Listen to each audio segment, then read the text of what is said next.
उसमें सभी राज्य इन्वॉल्व है, अफसर लेवल पे इन्वॉल्व है, दुनिया के अनुभवों को भी शेयर, लेकिन फिर भी मुख्यमंत्रियों का अपना एक विशेष अनुभव होता है। पब्लिक लाइफ में काम करने वाले लोगों की एक विशेष दृष्टि होती है, क्योंकि इन चीजों को अगर आपके सुझाव मिलेंगे तो मेरा आग्रह है कि आप लिखित में अगर हो सके उतना जल्दी, क्योंकि आज भी कुछ अच्छे मुद्दे उठाए सबने कि ये हो ये हो ये हो, इससे भी ज्यादा होंगे। ये अगर मिल जाएंगे तो हमें अपनी स्ट्रेटेजी वर्कआउट करने में सुविधा होगी। और ये कोई किसी पे थोप नहीं सकता है। भारत सरकार निर्णय करे कि हम ये करेंगे और राज्य सरकार, ऐसा नहीं हो सकता। हम सबको मिलकर के ही इस चीज को आगे बढ़ाना पड़ेगा और इसलिए सबके विषयों का बड़ा महत्व है।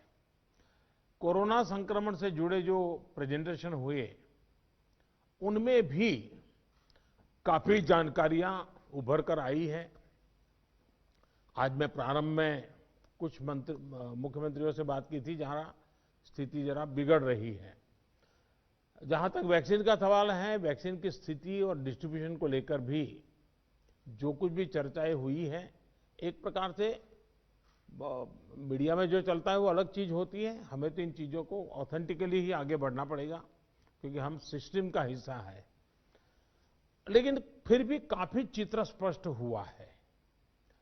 एक समय था जब हम सभी के सामने चुनौती एक अनजान ताकत से लड़ने की थी, लेकिन देश के संगठित प्रयासों ने इस चुनौती से मुकाबला किया, नुकसान को कम से कम रखा।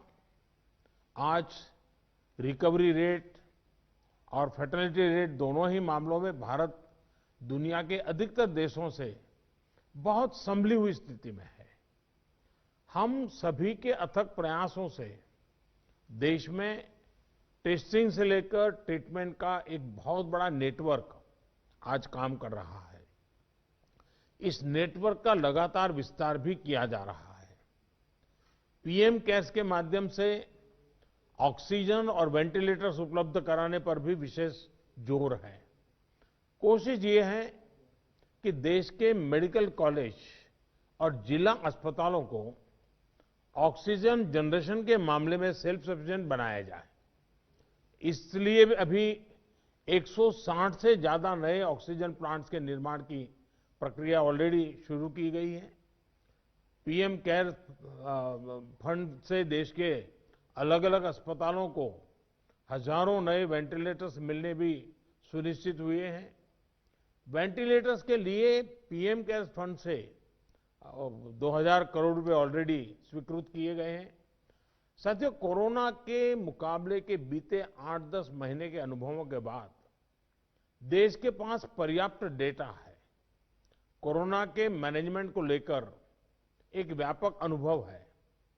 आगे की रणनीति बताते समय हमें बीते कुछ महीनों के दौरान देश के लोगों ने, हमारे समाज ने कैसे रिएक्ट किया है, कैसे रिस्पॉन्ड किया है, मुझे लगता है इसको भी हमें समझना होगा। देखिए, कोरोना के दौरान भारत के लोगों का व्यवहार भी एक तरह से अलग अलग चरणों में रहा है और अलग अलग जगह पे अलग अलग रहा है। जैसे हम मोटा मोटा देखें तो पहला चरण था, बड़ा डर था, खौफ था, किसी को ये समझ नहीं आ रहा था कि उसके साथ क्या हो जाएगा, और पूरी दुनिया का ये हाल था। हर कोई पैंडेमिक में था, पैंडेमिक के कारण पैनिक में था और उसी हिसाब से हर कोई रिएक्ट कर रहा था। हमने देखा प्रारंभ में आत्महत्या तक की घटनाएं घटी थी। पता चला कोरोना हुआ तो आत्महत्या कर दी। इसके बाद धीरे धीरे धीरे दूसरा चरण आया। दूसरे चरण में लोगों के मन में भय के साथ साथ दूसरों के लिए संदेह भी जुड़ गया। उनको लगा कि भाई इसको कोरोना हो गया मतलब कुछ गंभीर मामला है, दूर भागो। एक प्रकार से घर में से भी नफरत का माहौल बन गया और बीमारी की वजह से समाज में कटने का डर लोगों को लगने लगा। इस कारण कोरोना के बाद कई लोग संक्रमण को छिपाने लगे। उनको लगा कि ये तो बताना नहीं चाहिए, कुछ समाज में मैं कट जाऊंगा। अब उसमें से भी हम धीरे धीरे समझे लोग बाहर आए। तीसरा चरण शुरू हुआ और तीसरे चरण में लोग काफी हद तक संभलने लगे। अब संक्रमण को स्वीकारने के लगे और अनाउंस भी करने लगे, भाई मुझे तकलीफ है, मैं आइसोलेट कर रहा हूं, मैं क्वारंटाइन कर रहा हूं, आप भी करिए। जो एक प्रकार से लोग भी अपने आप से लोगों को समझाने लगे। लेकिन आपने भी देखा होगा कि लोगों में अधिक गंभीरता भी आने लगी और हमने देखा कि लोग अलर्ट भी होने लगे। और इस तीसरे चरण के बाद हम चौथे चरण में पहुंचे। जब कोरोना से रिकवरी का रेट बढ़ा तो लोगों को लगता है कि ये वायरस नुकसान नहीं कर रहा है, ये कमजोर हो गया है। बहुत से लोग ये भी सोचने लगे हैं कि अगर बीमार हो भी गए तो ठीक हो जाएंगे। इस वजह से लापरवाही का ये स्टेज बहुत बड़ा व्यापक हो गया है। और इसलिए मैंने हमारे त्योहारों की शुरुआत में ही स्पेशली राष्ट्र के नाम संदेश देकर के सबको हाथ जोड़ करके प्रार्थना की थी कि भाई ढिलाई मत बरतिए, क्योंकि कोई वैक्सीन नहीं है, दवाई नहीं है, हमारे पास एक ही रास्ता बचा है, हम हर एक को कैसे अपने अपने आप बचाएं। और हमारी जो गलतियां हुई वही एक खतरा बन गया, थोड़ा ढिलाई आ गई।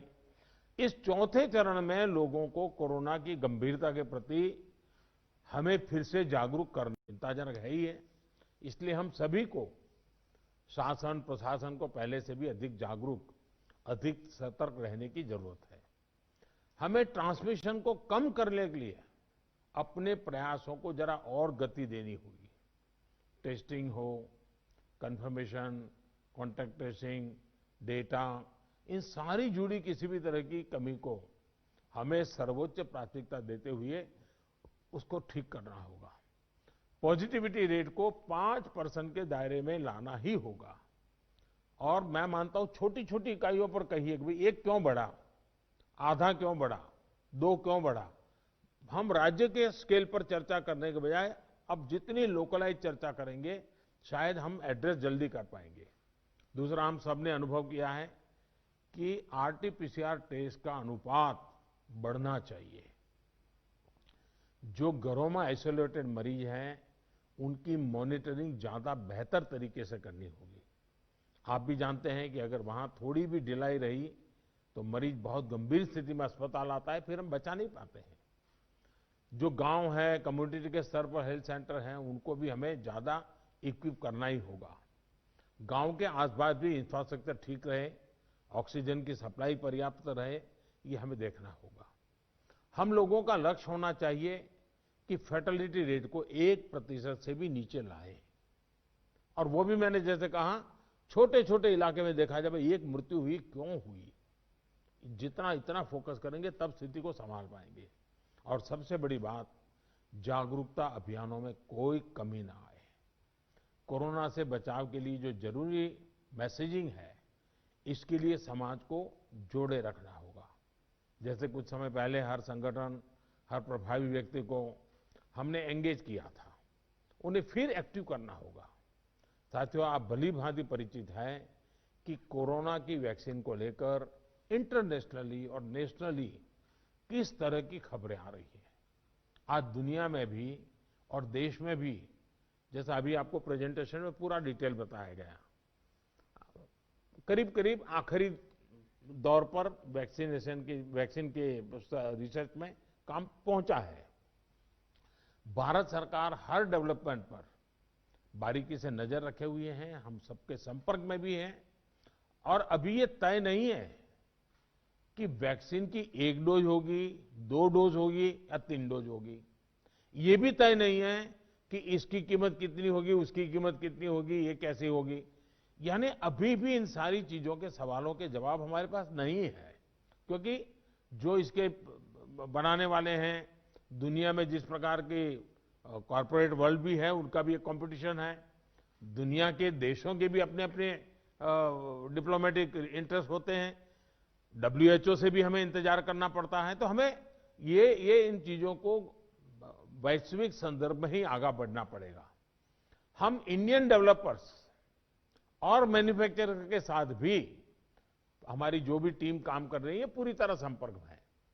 इसके अलावा ग्लोबल रेगुलेटर्स, अन्य देशों की गवर्नमेंट्स, मल्टीलेटरल इंस्टीट्यूशंस और साथ ही इंटरनेशनल कंपनीज, सभी के साथ जितना संपर्क बढ़ सके, जितने यानी रियल टाइम कम्युनिकेशन हो, इसके लिए पूरा प्रयास, एक व्यवस्था बनी हुई है। साथियों, कोरोना के खिलाफ अपनी लड़ाई में हमने शुरुआत से ही एक एक देशवासी का जीवन बचाने को सर्वोच्च प्राथमिकता दी है। अब वैक्सीन आने के बाद भी हमारी प्राथमिकता यही होगी कि सभी तक कोरोना की वैक्सीन पहुंचे, उसमें तो कोई विवाद हो ही नहीं सकता है। लेकिन कोरोना की वैक्सीन से जुड़े भारत का अभियान अपने हर नागरिक के लिए एक प्रकार से नेशनल कमिटमेंट की तरह है। इतना बड़ा टीकाकरण अभियान स्मूथ हो, सिस्टमैटिक हो और सस्टेन हो, ये लंबा चलने वाला है। इसके लिए हम सभी को, हर सरकार को, हर संगठन को एकजुट होकर के कोऑर्डिनेशन के साथ एक टीम के रूप में काम करना ही पड़ेगा। साथियों, वैक्सीन को लेकर भारत के पास जैसा अनुभव है वो दुनिया के बड़े बड़े देशों को भी नहीं है। हमारे लिए जितनी जरूरी है स्पीड है, उतनी ही जरूरी है सेफ्टी भी है। भारत जो भी वैक्सीन अपने नागरिकों को देगा वो हर वैज्ञानिक कसौटी पर खरी होगी। जहां तक वैक्सीन के डिस्ट्रीब्यूशन की बात है तो उसकी तैयारी भी आप सभी राज्यों के साथ मिलकर के की जा सके रही है। वैक्सीन प्राथमिकता के आधार पर किसे लगाई जाएगी, ये राज्यों के साथ मिलकर के एक मोटा मोटा खाका भी आपके सामने रखा है कि भाई अगर इस प्रकार से WHO ने जो कहा है हम चलते हैं तो अच्छा है, लेकिन फिर भी ये निर्णय तो हम सब मिलकर के ही करेंगे। हर राज्यों के सुझाव का महत्व इसमें बहुत रहेगा, क्योंकि आखिरकार उनको अंदाज है कि उनके राज्य में ये कैसे होगा। हमें कितनी अतिरिक्त कोल्ड स्टोरेज की जरूरत रहेगी, मुझे लगता है कि राज्यों ने इस पर अभी बल देकर के व्यवस्थाएं खड़ी कर देना शुरू कर देना चाहिए। कहां कहां संभव हो गए, उसके पैरामीटर्स क्या हो गए, उस पर हमें यहां से सूचनाएं तो डिपार्टमेंट को चली गई है, लेकिन इसको अब इम्प्लीमेंट करने के हमने रेडी रखना पड़ेगा। और जरूरत पड़ी तो अतिरिक्त सप्लाई भी सुनिश्चित की जाएगी। और इसका विस्तृत प्लान बहुत जल्द ही राज्य सरकारों के साथ मिलकर के तय कर दिया जाएगा। हमारी राज्यों की और केंद्र की टीम साथ लगातार वो बातचीत कर रहे हैं, काम चल रहा है। केंद्र सरकार ने राज्यों से कुछ समय पहले आग्रह किया था कि स्टेट लेवल पर एक स्टीयरिंग कमेटी एवं स्टेट और डिस्ट्रिक्ट लेवल पर टास्क फोर्स का, और मैं तो चाहूंगा कि ब्लॉक लेवल तक हम जितना जल्दी ये व्यवस्थाएं खड़ी करेंगे, और किसी न किसी एक व्यक्ति को काम देना पड़ेगा। इन कमेटियों की रेगुलर बैठकें हो, उनकी ट्रेनिंग हो, उनकी मॉनिटरिंग हो, और जो ऑनलाइन ट्रेनिंग होती है वो भी शुरू हो। हमें हमारा रोजमर्रा के काम के साथ कोरोना से लड़ते लड़ते भी इस एक व्यवस्था को भी विकसित तुरंत करना पड़ेगा, ये मेरा आग्रह रहेगा। जो कुछ सवाल आपने कहे हैं, कौन सी वैक्सीन कितनी कीमत में आएगी, ये भी तय नहीं है। मूल भारतीय वैक्सीन अभी दो मैदान में आगे हैं, लेकिन बाहर के साथ मिलकर के हमारे लोग काम कर रहे हैं। दुनिया में जो वैक्सीन बन रही हैं वे भी मैन्युफैक्चरिंग के लिए भारत को के लोगों के साथ ही बात कर रहे हैं, कंपनियों के साथ। लेकिन इन सारे विषयों में हम जानते हैं कि 20 साल से मान लीजिए कोई दवाई पॉपुलर हुई है, 20 साल से लाखों लोग उसका उपयोग कर रहे हैं, लेकिन कुछ लोगों को उसका रिएक्शन आता है, आज भी आता है, 20 साल के बाद भी आता है। तो ऐसा इसमें भी संभव है। निर्णय वैज्ञानिक तराजू पर ही तोला जाना चाहिए। निर्णय उसकी जो अथॉरिटीज हैं उन अथॉरिटीज के सर्टिफाइड व्यवस्था से ही होनी चाहिए। हम लोग समाज जीवन की चिंता करते हैं, लेकिन हम सब जानते हैं कि हम कोई वैज्ञानिक नहीं है, हम इसकी एक्सपर्टाइज हमारी नहीं है। तो हमें दुनिया में से जो व्यवस्था के तहत जो चीजें आती हैं, आखिरकार उसी को ही स्वीकार करना पड़ेगा, और उसको स्वीकार करके हम आगे चलेंगे। लेकिन मैं आपसे आग्रह करूंगा कि आप के मन में जो योजना हो, खास करके वैक्सीन के संबंध में, किस प्रकार से आप डिलीवरी नीचे तक ले जाएंगे, आप जितना जल्दी बहुत डिटेल प्लान करके लिख करके भेजेंगे तो निर्णय करने में सुविधा होगी। और आपके विचारों का ताकत इसमें बहुत है। राज्यों का अनुभव बहुत अहमियत रखता है, क्योंकि वहीं से ये चीज आगे बढ़ने वाली है। और इसलिए मैं चाहूंगा कि आपका बहुत ही एक प्रकार से प्रोएक्टिव पार्टिसिपेशन इसमें बने, यही मेरी अपेक्षा है। लेकिन मैंने पहले ही कहा, वैक्सीन अपनी जगह पे है, वो काम होना है, करेंगे, लेकिन कोरोना की लड़ाई जरा भी ढीली नहीं पड़नी चाहिए, थोड़ा सा भी ढिलास नहीं आनी चाहिए। यही मेरी आप सबसे रिक्वेस्ट है।